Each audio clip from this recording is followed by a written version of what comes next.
All right, seniors, are you wondering what Kamala Harris would do for you if elected? Well, look no further. I have all the details for you here in this video based on this article and the proposal she just introduced the other day called Agenda to Lower Costs for American Families. We've got a lot to talk about here in the video. Let's discuss the details. Now, first off, before we get into it, I just want to preface this video by saying this much.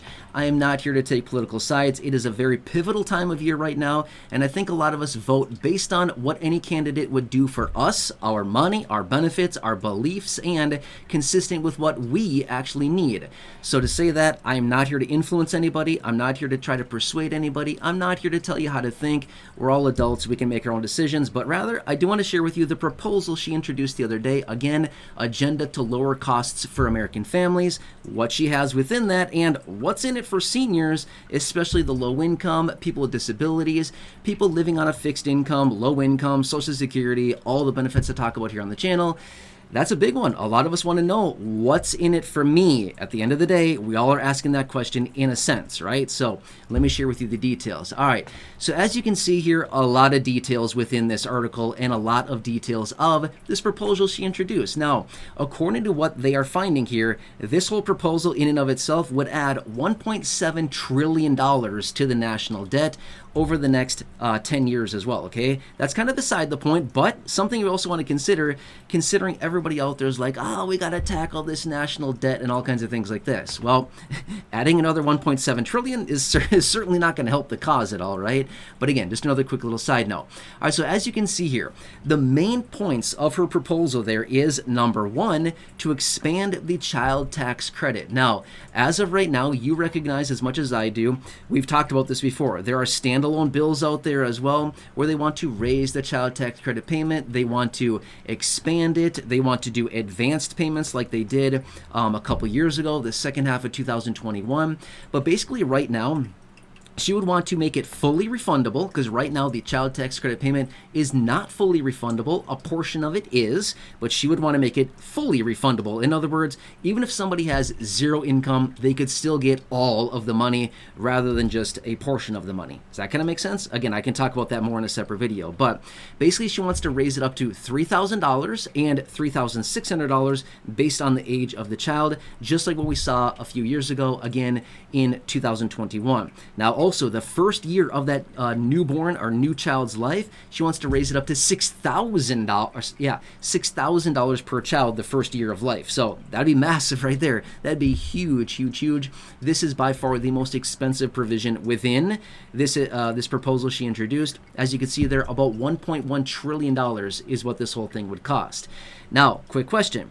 Does that impact seniors? The answer is no. For the most part, absolutely 100% no. Has nothing to do with seniors, has nothing to do with people living on Social Security, unless somebody has a minor child and has this situation, then, that, I guess, could be the case. But for the vast, vast, vast majority of people, the answer is no. It's not going to do anything for seniors, okay?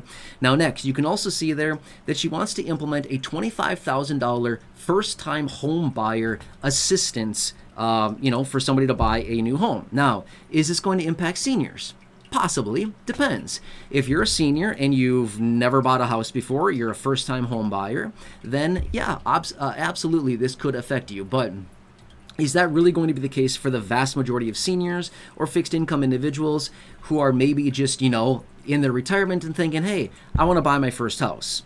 I mean, it absolutely could be. I'm not saying that it's not. Yes, it definitely could impact some seniors and help out some people. But for the most part, it's not going to have the most impact on seniors. I mean, maybe a very small handful of people, a very, very small percentage of total home buyers out there.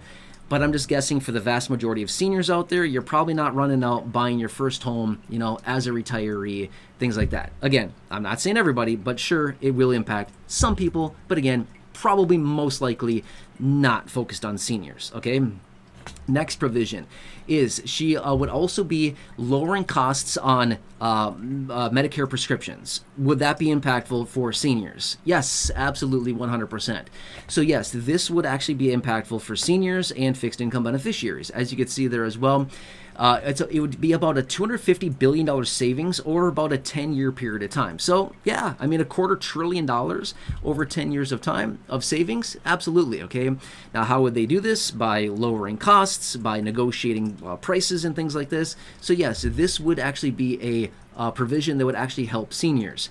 Other than that, what else would it do for seniors? The answer is virtually nothing. Okay, virtually nothing. Okay, there's nothing within these plans. And again, like I said earlier, I'm not here to persuade anybody. I'm not here to tell you, oh, this person's bad or good or whatever. You have your own opinions. I'm not here to change your opinions. It doesn't really matter. I'm just telling you the information based on the information that was released, okay? We all want to know because there's so much information that comes out all the time. What's in it for us, right? We want to know. There's so much information. Can somebody just tell me what's in it for me? Well, here you go. This is what is in it for seniors. Now, I did not see, and I have not seen any promises or speculations or anything to reform Social Security, to raise benefits, to reform the program, to lift benefits up to the federal poverty line, to do anything like that along those lines.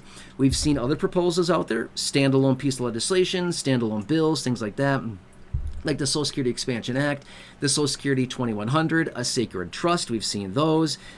There's a lot of them. The SSI Restoration Act, that's another one specifically focused on SSI. There's a lot of legislation out there. You've heard me talk about them before in other videos. I don't need to go through all the list here in this video, but there's a ton of them out there to change and reform the program.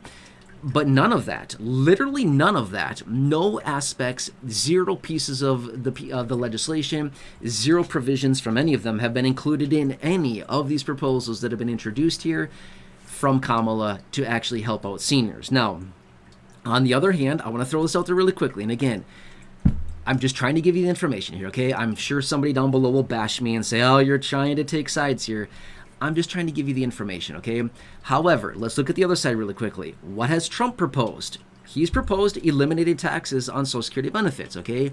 We have not seen anything of its kind out of Kamala. Just saying, okay? So I just want to point that out to be 100% fair here.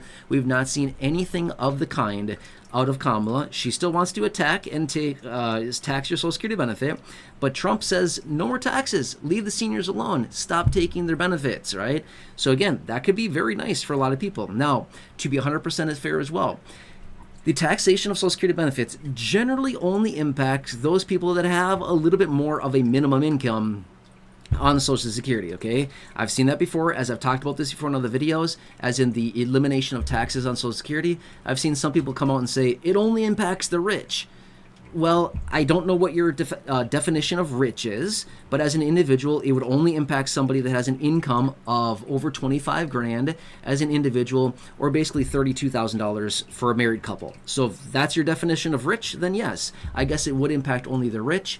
But I don't think somebody with an income of 25 grand or 32,000 as a married couple, I'm sorry, that's not my definition of rich. I mean, that's like barely scraping by in my definition, but if you think that's rich, that's totally fine. No problem whatsoever. I'm not here to tell you how to think or what to believe. I'm just saying that'd be really, really nice for a lot of seniors who are getting hammered by taxes on their Social Security right now because their benefits are being reduced significantly because of their other provisional income. Make sense? Okay.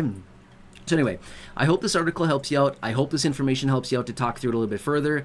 And by all means, could Kamala come out at some point and say, hey, I want to do this for seniors and for people with disabilities and living on Social Security? 100% she could. She could come out tomorrow. She could come out today and say something like this. I don't know. We don't know. Nobody knows yet. But if she wants to strategize, if she's going to do that, I would say, hey, hey, Kamala, quick little hint. If you're going to do it, you might want to say it sooner than later, because the more time that we sit here and wait for some kind of promise to see Social Security and promise to seniors, the less faith we have. I'm just saying, you know what I mean? Okay, so time is of the essence here, very important, and this is what we know as of now, okay? If you have any questions on this, please feel free to stick it down below in the comment section. Otherwise, subscribe, share the video, all of which down below. Like the video, again, down below. Otherwise, if you want to jump on a live stream, I can certainly do that and talk through the details further. Otherwise, check out the other videos here on the channel, the thousands in the video library. The ones I've hand-selected for you down below in the description or the top of the comment section, and right now pop on your screen as well. You'll see some videos there. Thank you. Really, really appreciate you, and have a nice day. Enjoy, and I'll catch you.